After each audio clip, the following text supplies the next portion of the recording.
Paw Patrol Bedtime Stories. The Ice Palace. It was a cold winter day in Adventure Bay, and Marshall was leading Everest through the woods.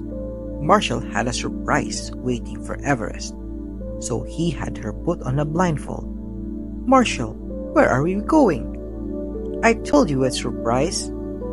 "Trust me, this will have been worth the wait when you see what I made you. In fact, we're almost there." Walking through a small thicket, the two pups arrived at their destination. "All right, uncover your eyes," Marshall said, barely being able to contain himself. When Everest opened her eyes, after taking off the blindfold, she was left speechless. A giant ice palace stood in front of them.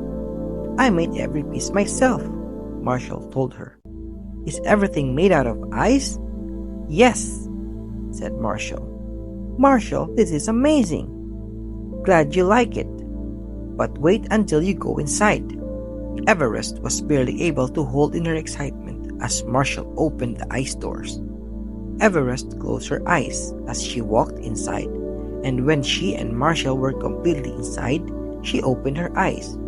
She had thought the outside was amazing, but Everest had never seen anything so beautiful, nor had she ever dreamed of seeing anything so beautiful.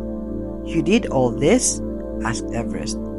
"Every single detail was created by these paws." "How did you do it?" asked Everest. "Weeks and weeks of work."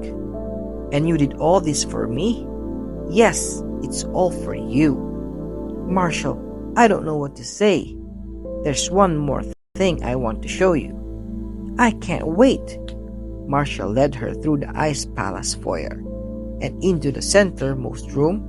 What was inside was even better than what Everest had already seen. The room looked like any other room you would see in a house, only everything was made out of ice. But in the center of the room was a statue of Everest made entirely out of ice, and it was almost a perfect replica. "Did you carve this?" "Yes, I did." "Marshall," she said, turning to look at him, "this is the second best day of my life, the first being meeting Jake and you pups." "I don't know what to say." "Then don't say anything," Marshall said with a smile on his face. "But Marshall, I have to do something to give you in return." "What's that?" "This," in response. Everest kissed Marshall. Marshall was taken aback by her actions and could feel himself melting in her embrace. When Everest ended the kiss, Marshall could only stand there and stare in her eyes. The end.